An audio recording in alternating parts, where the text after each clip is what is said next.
What's going on, guys? Ronan here. Welcome back to the channel. Before we get into today's part, I need you to take a look at this analytics stat bar right here. If you notice, 66.8% of you that watch my content aren't subscribed.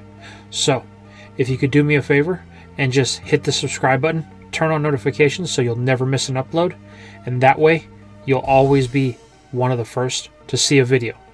But without further ado, let's get in to part 11 of What If Indigo Champion Ash challenged the Johto League. I hope you enjoy. Alright everyone, we are back with Ash and Vincent as the dynamic duo have finally arrived at their destination, Altamar, the lone island city off the coast of the Johto region, and the last stop until they reach the destination of Ash's next gym battle in Goldenrod City. Phew! That boat ride was long, Vincent complains. Yeah, but it was nice to be on the waves for a while longer, Ash retorts. Oh, thinking of Misty, are we, Ash? Yeah, I hope she's okay. You know, Ash, you didn't have to do that. Do what, the young champion asked. Forfeit the battle to Misty. Everyone could see that Lapras was still able to battle. It was moving just fine. Gyarados, on the other hand, well, it was going to lose if it continued. Not true. It could have gone either way, Ash says. Misty was really driven, but the intense battle we had is what led to Gyarados being unable to beat Milotic. I will admit that, but I'm happy with how it turned out, as you can't win them all, if you say so. Anyways, what's there to do here? We have a whole day till the next ferry. Well, this is known as the City of High Water. The guide says that they have an event called the Tour de Altamar, a race on the water with water Pokemon. Why don't we enter that? It could be great practice. It could be a chance for me and Weasel to work together. It will allow us to beat Gary the next time we meet. Sure it will, Vincent, as the two head off to find the registration desk for the race. While our heroes are off doing their own thing, in the shadows, a very real threat lurks, as we flash over to two very attractive young women who are ending a communication with their superior Domino, admin to Team Rocket. Annie, Oakley, the plans in Goldenrod are nearing completion. You are to complete your mission and join us once done. Remember to leave no witnesses. Understood, the two rebuttal as the screen goes blank. Phew. Glad that's over, Annie says. I was afraid she would never stop talking. Remember, Annie, we need them to suspect nothing. Giovanni only wants the weapon of Altamar. We are after something much more dangerous. The power source. Yeah, it just gets old taking commands. The only thing that makes it bearable is the payoff and retirement once we sell it to the highest bidder. So what are we after exactly, Annie asks. Well, rumor has it, the power source is called the Soul Dew, but no one has ever seen it, Oakley goes on to explain. Wait, you're telling me we're chasing a rumor? Annie yells in anger. Hold on, cool your jets for a second. Look at this. Showing a tablet screen, Oakley explains about the normal waves of energy that surround the planet, but then she zooms in on Altamar. See the difference? The waves around the city are very different, almost like surging electricity. With a smile, Annie asks, so where do we start? Now we flash over to the start of the race that has the attention of the whole city. The newcomers Ash and Vincent are ready to take the gold. Vincent tells Ash that he's going to win, so don't feel bad when he's left in the dust. Oh, I highly doubt it, Ash quips. As the two send out artillery, our two heroes look on as Natu and Xatu begin the countdown, signaling the start of the race. At once, Vincent and Ash are out in front, with Pikachu clutching the shoulder of its trainer. Things are intense as the race winds through the water-filled streets. Sharp turn after sharp turn has Ash and Vincent fighting for space, narrowly avoiding some close calls. All the while, from above, a duo of curious onlookers that remain transparent watch on. The race is closing in on its finale when Ash hits a rogue wave and is sent airbound into a wall. Octillery does its best to grab the young champion, but it's just out of range to save its trainer. Things are looking like they're going to end painfully for Ash, until he's stopped just short of the wall by an invisible force, causing him to fall into the water, leaving him and his two Pokemon to look on in confusion about the situation. Ash then mounts his Wave Rider once more, as Octillery struggles to catch up to Vincent. With little hope, it's looking gloom as they watch as the other racers speed ahead. Then, Octillery seems to have found overdrive as it suddenly begins to cut through the water, speeding ahead of all others. Vincent, who has a commanding lead, thinks there's no way he can lose. This causes a false sense of security as he looks back to see Ash closing in on him. Earning Weasel to speed up, Vincent begins to panic as Ash and his Pokemon speed past him meters before the finish line to be crowned this year's champion of the Tour de Altamar. As the champion, Ash is awarded the Glass Medallion of Altamar. He and Vincent are then offered a ride through the town by boat to celebrate the win. It is here we then catch up with some people that we haven't talked about in a very long time. Jesse, James, James, and Meowth. Remember, they were tasked by Giovanni to keep tabs on Ash and his endeavors, to see if the Indigo champion poses any threat to his operations in Johto. Their orders have been simple: watch, but do not interact. They have been doing this for months with no change. They lost him that one time around Mount Cana, when none of the trio can really recall what happened that day, but other than that, they have been loyal to a fault on their mission. What we see here is a very angry Jessie, arguing with Domino over their next task as they are in Altamar watching the twerps. Domino has informed them that some special operatives of Team Rocket will be stopping by. They are known as Annie and Oakley. Jessie scoffs at this notion, stating that there's nothing special about those two besides the money they spend. Domino should just leave it to them, as they are already in Altamar. They could acquire anything that the boss needs. Domino, not missing a beat, tells the Rocket trio that they are good for only one thing: failure. The only reason they still have a job is because the boss needs someone to watch the boy. They will be reporting directly to Annie and Oakley, and will assist in anything they need. This is not an option, understood? Jessie begins her normal rampage at not being told what to do, but James is quick to silence her, stating they understand before ending the transmission abruptly. Once Jessie can breathe again, she scolds James for his interference, to which he quickly shuts this down by saying he could lose his role in Team Rocket. He won't go back to his parents. This quickly silenced Jessie, as her memory of eating snow as a child for every meal flashes in her mind. This, however, doesn't quell her frustration with the role she's been dealt with as of late. It's time for a change. But for what? She doesn't know. Her thoughts are interrupted before she can complete them, with Meowth telling her to get her head out of the clouds. They have company, just as the jet car of their new superiors touches down right in front of them. So, you're the help that we were going to get, Annie snarks from her seat. Honestly, we would have been better off with nothing. How could she think of so little of us? This infuriates Jessie, who wastes no time in beginning to put this blonde bimbo in her place. As James and Meowth tried to calm the enraged redhead, the tension is broken by Oakley. We don't have time for this. How long have you been here?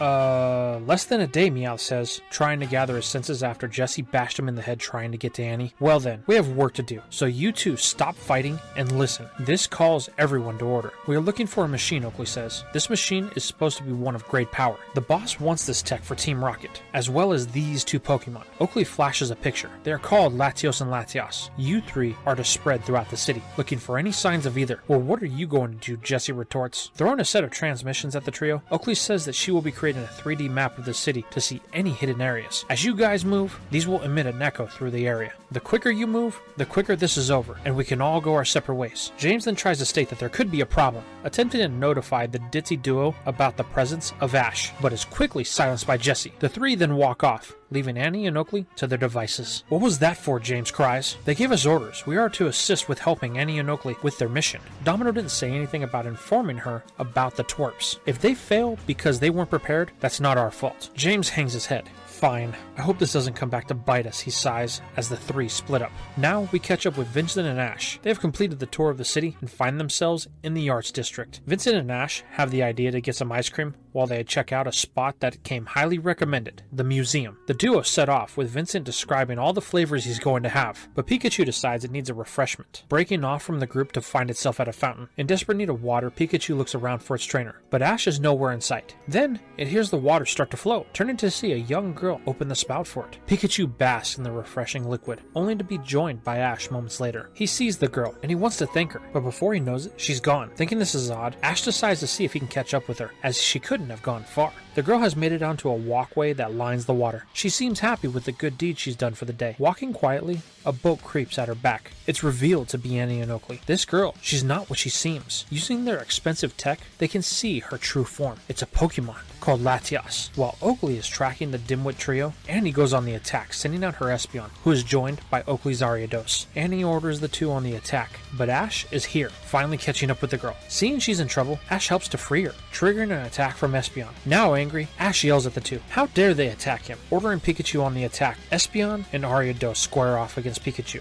In a fast-paced battle, though it seems that Pikachu is outmatched, Ash and it are the perfect team for these two, quickly turning the tables. This causes Oakley to finally break away from her computer screen, only to be met with a feeling of unease. Annie, enough! We have to go now. But why, she questions, as Espeon is knocked back into her with an Iron Tail from Pikachu. Before explaining anything, Oakley throws the boat in reverse, heading back the way they came. Well, serves them right, Ash quips. Pikachu, that was a great job. Turning to see if the girl is okay, Ash finds that she's gone again, having run off out of fear. With nothing left to do, Ash then heads to the museum to meet up with Vincent. Over with the now defeated Team Rocket Special Ops, Annie demands to know why Oakley did that. They could have taken that kid. No, you are very wrong, she says. We would have lost. I highly doubt that, the blonde retorts, only for Oakley to pull up an article from about 9 months prior. In it is a picture of that boy they just battled, and the headline reads, Ash Ketchum, new champion of Kanto. Wait, so that was the current Kanto champ? This could be trouble, Annie says. Yes, I know. That's why we need a new plan, Oakley replies. Well, what do we do? Oh,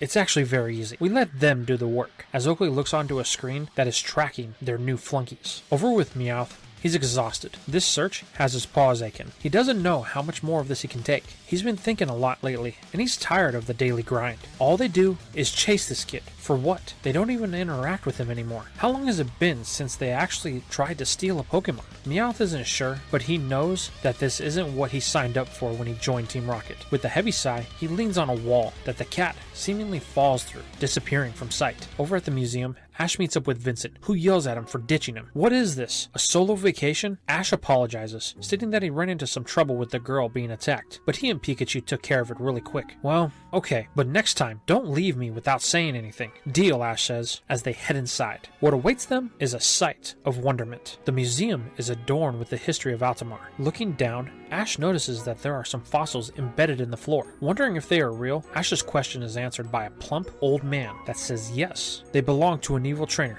that had trained them to attack humans. Ash and Vincent look on in amazement. Then, at the center toward the back of this giant palace, a machine catches the eye of Ash and Vincent. Running over, they question what it is, only for the old man to tell them it's known as the DMA, or the defense mechanism of Altamar. The two trainers look over it in astonishment, when something catches Ash's attention from the corner of his eye. Knowing it's the girl from earlier, Ash takes off with Pikachu in tow, yelling to Vincent he'll be back later. Well, at least he said something this time, Vincent thinks, as Ash disappears off into the distance. Outside, Ash hunts down the girl that he had saved, staying only meters behind her. Finally, he manages to close the gap just enough to get her attention. He tells her to wait, but the girl replies that she doesn't know him, so leave her alone. As she walks off, Ash gives chase, briefly losing sight of her, but that quickly changes when she reappears, signaling for Ash to follow. He gives chase, getting closer and closer, until he watches her disappear behind a wall. Not sure of what to do, Ash watches as Pikachu gives chase through the wall as well, only for him to do the same, throwing caution to the wind. Over with Annie and Oakley, they have locked onto the signal that Meowth is putting out. It's different than before. Oakley knows that this means it may have found something. Unfortunately, they don't have an exact location, so they will have to search. The two radio Jesse and James to head over to the coordinates they are sending to start looking. Piece of cake, Oakley says. Now all we have to do is wait. Jesse and James arrive on the scene pretty quickly. Jesse is already in mid-complaint about having to take orders from those special agents. James tells her to be quiet and to help him look. The sooner they finish this task, the sooner they will be gone. Jesse takes offense to this, calling James a slave to this unfair system. They used to have freedom, now they have shackles. James just ignores this, continuing his search. Little do they know, they are only feet away from the corner that Ash went through only moments before. Back with Vincent, he's getting tired of being left alone. So, to speed this up, he sends out Weasel and Azumarill, telling them to speed around the city by water to find Ash. While those two look, Vincent sends out Meganium, ordering it to use Vine Whip to pull them up to the roof above, so they can get a better vantage point. Looking around, Vincent realizes just how screwed he is, as the whole scope of the island city comes into view. Back with Ash, he's looking around trying to find the girl, eventually finding her on a swing slung from a tree by a pond. Ash begins to approach her, but is quickly knocked to the ground by an invisible force. Bursting to his feet, Ash orders Pikachu to attack it, in hopes of defending themselves, but this unseen force passes by the thunderbolts to land an attack on Pikachu. Ash rushes to its side, protecting Pikachu from the mysterious Pokemon. Just when it looks like Ash is going to be mowed down, the mysterious girl puts herself between the force and Ash. Looking on, the force becomes visible, revealing a blue, levitating, jet-like Pokemon. A voice then calls out, "What are you doing to Latios?" Looking on, realizing this is a Pokemon that Ash learned about in the museum, a copy of the girl Ash has been chasing makes herself known, taking the side of Latios. Ash goes on to explain who he is and what happened. The girl begins to scold the boy until she is interrupted by the old man from the museum. He goes on to introduce himself and his granddaughter Bianca. They then go on to explain explain that this girl that Ash has been chasing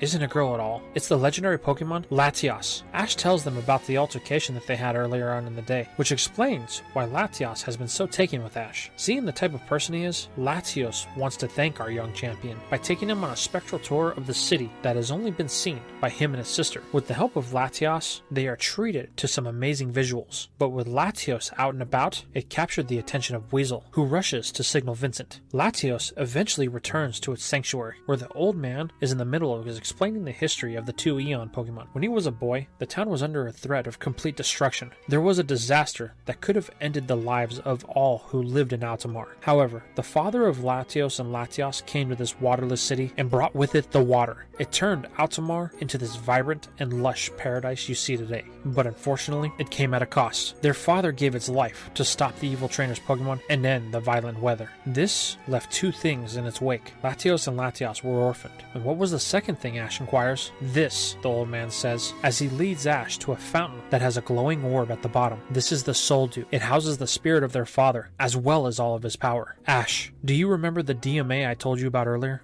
Yeah. Well, this is its power source. It must never fall into the wrong hands, or calamity will befall Altamar once more. That means that you must keep this place secret. Can you do that? Ash prepares to answer with a firm yes, but is interrupted by a voice that is all too familiar. How dare you ditch me again to see the cool sights? Looking over to the waterway, there stands Vincent, soaked to the core. Oh hey, Vincent, this isn't what it looks like. Well then what is it? Vincent says as he walks toward Ash with hostility in each step. This is quickly dealt with, however, when Latios and Latias put themselves between the two, stopping Vincent in his tracks. What are these things? He replies nervously. Latias, he's okay. This is Vincent. He's a friend. The two dragon types look the boy up and down. Reluctantly, Latios accepts this when Latias starts to play with another new friend. Ash then goes on to explain everything. Vincent, now feeling bad, apologized to the two dragons. He didn't know what he was doing. It is at this point that Vincent tells Ash they have to go. If they don't get going now, they won't have a place to stay for the night. Latias is saddened by this, but it understands. Ash and it say their goodbyes for the night, with Ash telling it he will be by tomorrow before they have to leave. With that, all the humans depart, leaving the two Pokemon to play in isolation. Little do they know, Meowth just watched this entire interaction. Running to go find Jesse and James, he emerges from the wall that he fell through. Luckily for the feline, his friends are really close, within his line of sight as a matter of fact. Flagging them down, Meowth begins to explain everything to him. Jesse, knowing that this is their opportunity, tells them they should steal the Soul Dew and sell it to the highest bidder. James and Meowth are against this. Do you know what the boss will do to us if he finds out we did something like that? James says. Well, that thing could be worth a lot of scratch, Meowth says. That must be what Annie and Oakley are after. That's what they have us looking for. James still says it's a bad idea, and tells Meowth that he's surprised the cat would be on board with Jesse's suicidal plan. It doesn't matter though. The three of them are at least smart enough to know that they can't let those two get it, because they will only use it for their own goals. The trio decide to wait for nightfall to make their move. Unfortunately, Annie and Oakley have been monitoring the whole event as well. They picked up on the spot when Meowth's signals stopped being irregular, so they are waiting for nightfall as well to strike. Later that night, Ash and Vincent are winding down in their room. This day was crazy, Ash. Is it always like that when you travel? You know, I never thought about it. Yeah, me and Pikachu have had a lot of adventures, some even crazier than this. Well, I would like to hear about those. Maybe someday I'll tell you. Well, you could start now. Okay, Ash begins with a story about the time that he was in the Orange Islands and he met Lugia. Over in the Eon Garden, Latios and Latias are fast asleep at this point, tuckered out from the events of the day. In the background, we can see that Jesse, James, and Meowth are making their move in order to find the Soul Dew thing that Meowth was talking about. But when they get to the fountain where it should rest, there's nothing there. Meowth, you said it was here. It was, I swear, the cat says. The noise that the group makes arguing, unfortunately, is not in their best interests. They have awakened Latios, who comes to investigate the commotion. Taking cover with their hands on Meowth's yapper, the cat sees a small bot making off with their prize. Trying to get the attention of his numbskull friends, Meowth extends his claws, slashing at the arms holding him hostage. This causes Jesse and James to yelp in pain, getting the attention of their pursuer. The two rocket grunts yell at Meowth, but he quickly points out the bot making its way to where they see Oakley waiting off in the distance. No, she's got it. But now they have a problem. Both of the Eon Pokemon know they are here, forcing all of the members of Team Rocket to run in fear. Over with Annie, she is in the museum, shopping for some last-minute items from their trip when Oakley comes running in, telling Annie to run for it. Wondering why, she sees that Latios is hot on her tail, while Latias broke off to chase after the other three. Knowing they need to get out, Oakley assesses their options, but Latios isn't giving them any room to move. Even their Pokemon can't hold a candle to this thing. They have been pushed into the back of the museum. Realizing the only chance they have to get out of this, Oakley enters the DMA, activating it with the Soul Dew. As the ancient mechanism roars to life, a barrier encloses them, holding off Latios. This has some unforeseen effects. As the soul dew surges to life, a burst of energy pulsates from the machine. Suddenly, the floor of the museum begins to crack as the two fossil Pokemon that were in prison begin to emerge. As the two live again, regrowing their flesh, they do nothing. Wondering what's going on, it's actually Annie that puts this together. Maybe they're waiting on a command. Oakley, at the controls of the machine, orders the two to attack Latios and capture it. Without any warning, the fossils tear through the museum, focused only on one goal, the command that Oakley gave them. Unfortunately, the two know nothing else, only attacking wherever they can. Latios does its best to fend off the two. It's able to hold its own for now, but how long is the real question. Over with Latias, it's closing in on the Rocket Trio. Firing bursts of psychic energy, it eventually hits James, sending him into the river. Meowth and Jessie keep running, leaving their cohort behind. As James watches them do so, Latias is concerned with why they were in the den of it and Latios. Finally catching up, Meowth does his best to convince Latias they meant no harm, only following a suspicious group of characters known as Team Rocket. Latias doubts Meowth's claims, but they are interrupted by an explosion that happens at the museum. Latias, knowing her brother is in trouble, rushes to save him, while Jessie and Meowth watch, thankful they still have their lives. Over with Ash and Vincent, they are thrusted from their beds in panic. Ash, knowing this, tells Vincent and Pikachu to get dressed. Things are about to get dangerous. They then set off in the direction of the explosion, hoping that they're not too late. Over at the museum, the explosion was a result of a luster purge, colliding with not one, but two hyper beams. Annie and Oakley are impressed with this machine. They can see why Giovanni wants it. Maybe they will keep it for themselves. But before they can do that, another shockwave is absorbed by the machine as the two fossil Pokemon drop Latios. Oakley gives them the order to bind Latios with whatever they can find, but the Kabutops and Aerodactyl are non-responsive, like they're buffering. Giving them another order out of frustration, the two Rockets are met with a surge of energy from the DMA. Then, the eyes on their minions glow a terrifying red as they begin to attack their masters. Not knowing what's going on, Oakley tries to shut down the DMA, but it won't kill its connection to the soul dew, preventing it from being pulled from the machine. As the two fossils continue their onslaught, the energy shield begins to fail. Realizing things are lost, the duo cut ties, running from the machine as they escape from the museum. This is met with the arrival of Ash, Vincent, Latias, Bianca, and her grandfather. What they see is pure carnage. The museum has been destroyed,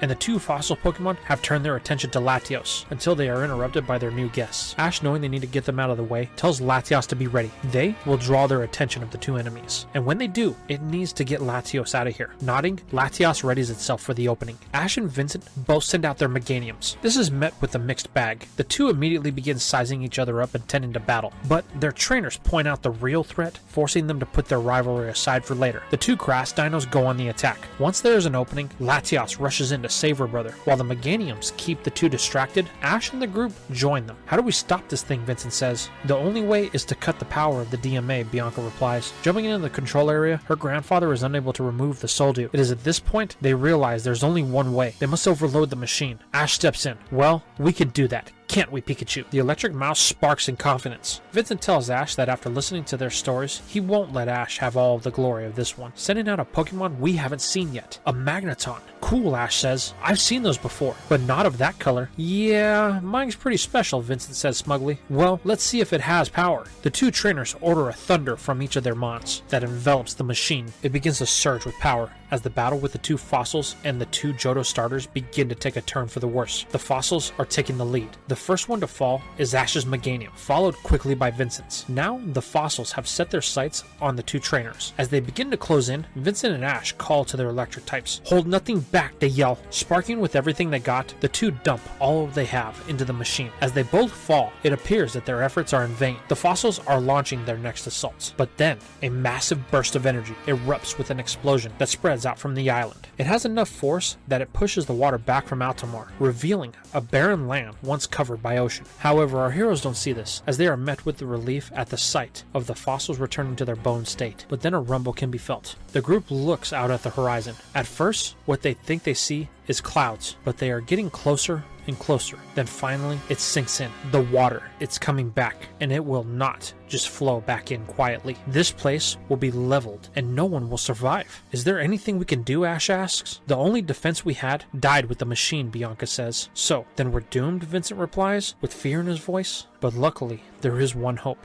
It becomes known when Latios reawakens to see what is going on. Saying nothing, it struggles to gain altitude, but takes off as fast as it can. What is Latios doing, Bianca says. Looking at her grandfather, he has tears in his eyes. Latios is going to sacrifice itself to save us. What? No, it can't. It's too late, the old man says. Latios has made his choice. Hearing this, Latios takes off after her brother, hoping to save him. Not long after, a blue light erupts from the distance as the group watches the water slowly return to the streets of Altamar. Ash and Vincent begin to shed tears of their own. Both of them lost their lives to protect us. This isn't right, Vincent says. Why does it have to be like this? Well, at least we still have the soul dew, Bianca says, as she climbs up to the wreckage of the machine, but is shocked by what she sees. What's wrong? Her grandfather asks. The dew, it's gone, she says. Maybe it used all of its power it had during the surge. This is a very sad time. We've lost everything on this day. The group begins to mourn the events that have come to pass, until they hear a faint call. Looking out to the sea, it's faint, but Latias is there. The Eon Pokemon struggles to the shore, collapsing on the beach. Everyone rushes to its side, hoping it's okay. Luckily, Latias will be fine.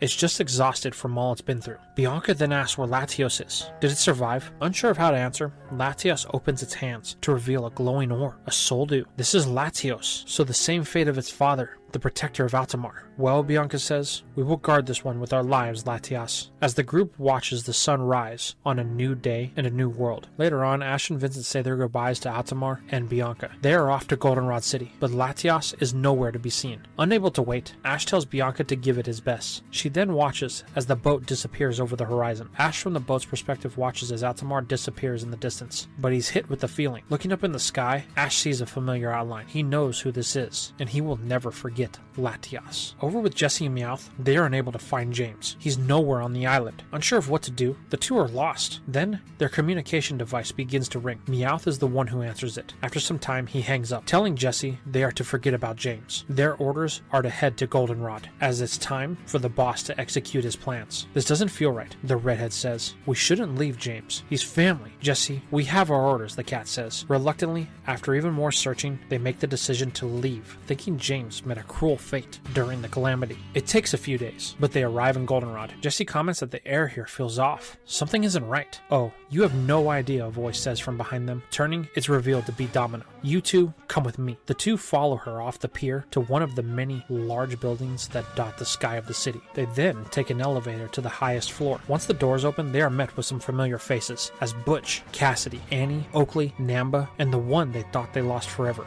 James. His friends rush to him, wondering how he got away, but before they can say a word, Giovanni orders them to stop, then signals James to step forward. Do you have something for me, my boy? James reaches into his pocket, pulling out a very damaged, but still very usable soul dew. I do, he says, as he presents it to his leader. At last, now we have everything to unleash my master plan. And that is where we are going to leave this part.